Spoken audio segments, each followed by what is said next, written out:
Assalamualaikum warahmatullahi wabarakatuh. Perkenalkan, nama saya Muhammad Hairul Rahman dengan NIM 03071181722005. Saya dari kelas Indralaya 2017. Baiklah, saya akan menjelaskan mengenai sosialisasi mitigasi bencana di Kecamatan Pulau Pinang dan sekitarnya, Kabupaten Lahat, Sumatera Selatan. Lokasi penjelajah ini berada pada Kecamatan Pulau Pinang yang mana merupakan bagian dari Kabupaten Lahat, Provinsi Sumatera Selatan. Untuk lokasi penilaian sendiri dapat dilihat koordinatnya, lalu di bawahnya terdapat gambaran peta lokasi dari lokasi penelitian. Lalu pada gambar 1, yaitu mengenai lokasi penelitian, itu merupakan batasan administrasi yang ada di Kabupaten Lahat. Dapat dilihat kecamatan apa saja yang ada di Kabupaten Lahat. Selanjutnya mengenai kondisi kependudukan. Jumlah penduduk pertengahan tahun 2018 yang ada di Kecamatan Pulau Pinang yaitu berjumlah 8.661. Lalu kepadatan penduduk di Kecamatan Pulau Pinang yaitu sebesar 77,56 penduduk per kilometer persegi. Di sebelahnya dapat dilihat yaitu tabel 1 mengenai luas wilayah, jumlah penduduk pertengahan tahun, dan kepadatan penduduk pertengahan tahun menurut desa di Kecamatan Pulau Pinang pada tahun 2018. Di sini juga kita dapat melihat desa apa saja yang ada di Pulau Pinang, yaitu Tanjung Mula, Pulau Pinang, Lubuk Sepang, Tanjung Siri, Perigi, Karangdalam, Pagar Batu, Kubah, Jati, dan Muara Siban. Lalu ini luas, lalu penduduk dan kepada penduduknya dapat dilihat pada tabel tersebut.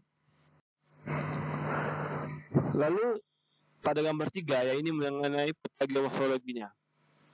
Untuk dari peta ini kita dapat melihat perbedaan elevasi, yaitu dilihat pada perbedaan warna dari peta tersebut. Lalu terdapat juga dapat dilihat aliran sungai besar, yaitu Sungai Lematang dengan stadia dewasa. Tinggian-tinggian yang ada pada daerah lokasi penelitian ini yaitu berupa perbukitan karena memiliki elevasi 200 sampai 500 berdasarkan Widyat Manti 2016. Selanjutnya mengenai kondisi kebencanaan. Kebencanaan yang dibahas pada video kali ini yaitu mengenai kebencanaan gempa bumi dan juga tanah longsor. Dapat dilihat pada tabel 2 dan tabel 3 yaitu mengenai parameter penyusunan peta bahaya gempa bumi dan juga indeks ancaman dan indeks penduduk terpapar bencana gempa bumi per kecamatan. Kecamatan Pulau Pinang memiliki kelas indeks dominan penduduk terpapar yaitu dengan kelas yaitu tinggi dan juga kelas dominan ancamannya sedang. Jadi hal ini dapat disimpulkan bahwa Kecamatan Pulau Pinang memiliki bahaya akan terpaparnya bencana gempa bumi.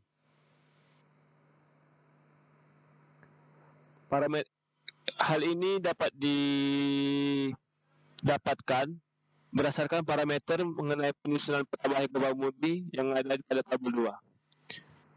Parameternya yaitu peta SN gempa bumi, jarak dari sesar aktif, peta MMI 10 tahun terakhir, kerapatan patahan, geomorfologi, dan juga geologinya.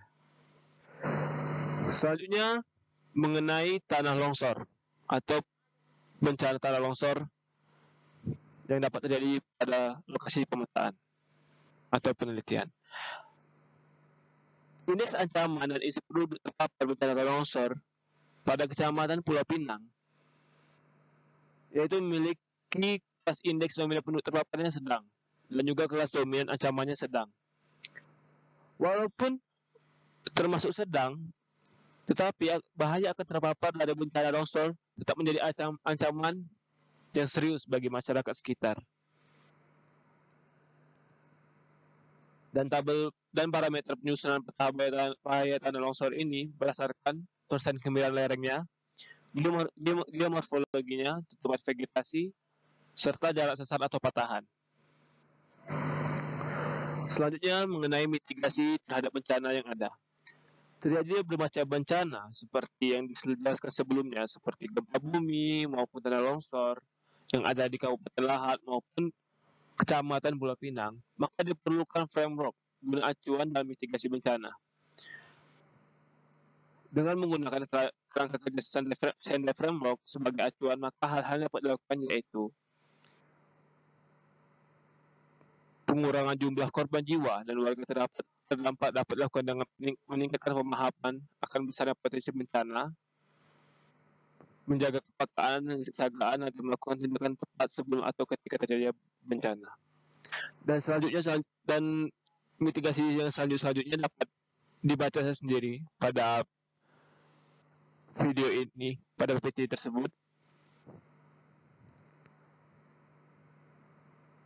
Dan yang dapat kita jadikan garis besar yaitu pengurangan kerugian ekonomi, yang mana dapat dilakukan dengan analisis cost benefit dari riset untuk kajian risiko bencana, serta peran pemerintah tersebut untuk melakukan kebijakan ekonomi dan produksi untuk mengatasi keresahan perekonomian dan masyarakat akibat adanya. Selanjutnya mengenai peluang asuransi kebencanaan, lokasi pemetaan berada di Kecamatan Pulau Pinang, yang mana kecamatan ini masih terdampak akibat gempa bumi. Maka dari itu, peluang asuransi kebencanaan ini diperlukan untuk membantu masyarakat yang terdampak. Berdasarkan surat edaran Otoritas Jasa Keuangan nomor 6/SE/OJK-05/2017 mengenai penetapan tarif premi atau kontribusi pada lini usaha asuransi harta benda dan asuransi kendaraan bermotor tahun 2017. Dapat dilihat pada tabel yang dilampirkan mengenai premi-premi mengenai kas konstruksi, yaitu komersial industrial, dwelling house. Jadi tarif premi yang akan dikeluarkan di setiap daerah itu memiliki tarif-tarif yang berbeda tergantung kelas dari daerah tersebut. Pada lokasi penelitian saya, yaitu pada Kecamatan Pulau Pinang, yang mana merupakan bagian dari Kabupaten Lahat, memiliki tarif premi atau zona 5. Jadi pada tabel yang tercantum dapat dilihat zona 5 itu memiliki tarif premi apabila yaitu tarif premi 1,9, 2,7 pada masing-masing kelas konstruksi, yaitu yang pada komersial dan industrial. Lalu untuk dwelling house-nya pada zona 5-nya yaitu 1,6 dan 4,5 dari kelas konstruksinya yang berbeda. Untuk mempermudah, jadi akan saya sampaikan mengenai perhitungannya. Jadi misalkan pada lokasi penelitian pada lokasi penelitian saya terdapat rumah dengan harga 300.000 dengan kelas konstruksinya yaitu dwelling house, steel, wood, RC, maka premi yang harus dibayarkan adalah 300.000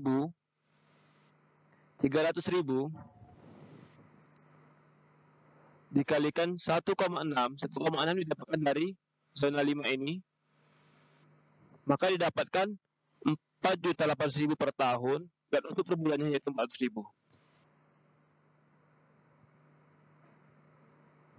Baiklah, sekian penjelasan yang dapat saya sampaikan. Lebih dan kurang saya mohon maaf. Saya akhiri. Wassalamualaikum warahmatullahi wabarakatuh.